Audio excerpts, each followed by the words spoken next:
Ce n'est qu'en 1914, et malgré de fortes résistances, que l'État a réussi à mettre en place un véritable impôt sur le revenu. Jusque-là, l'un des principaux impôts se contentait d'estimer la richesse des contribuables en comptant leurs portes et leurs fenêtres. L'impôt sur le revenu est le plus célèbre des impôts.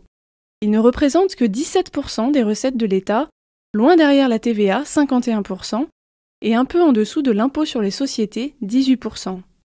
Ce qui fait tout de même près de 60 milliards d'euros qui vont alimenter le budget de l'État, consacré prioritairement à payer les dépenses d'éducation, d'enseignement supérieur et de recherche, 30%, de défense, 14%, et de sécurité, 6%, sans oublier la charge de la dette, 16%.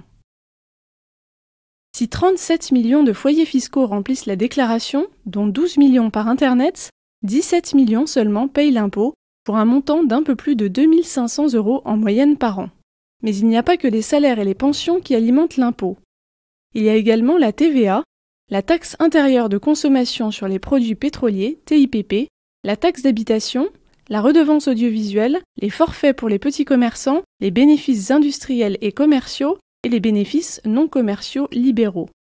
Par rapport aux autres pays européens, l'impôt sur le revenu français, qui représente 7% du PIB, est nettement en dessous de celui payé par les Allemands, 9% du PIB, les Britanniques et les Suisses, 10%, les Italiens et les Belges, 12%, les Suédois, 13%, ou même les Danois, 24%, et seulement légèrement supérieur à celui payé par les Espagnols, 6%.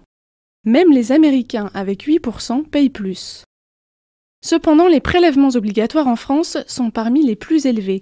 Ils s'élèvent à 44,7% du PIB, contre 42,3% en Italie, 38,1% en Allemagne, 31,9% en Espagne et 35,8% aux États-Unis. Ceux de la Suède sont en revanche supérieurs à 45,8%. À noter qu'il est toujours possible de réduire son impôt sur le revenu par le biais d'investissements. Et dans le cas de sortie de placements financiers, il faut veiller à bien déterminer le mode de déclaration des plus-values. Par exemple, dans le cas de sortie d'un contrat d'assurance vie, il faut choisir le mode d'imposition le plus adapté, soit en le déclarant dans l'imposition sur le revenu, soit en optant pour le prélèvement forfaitaire libératoire.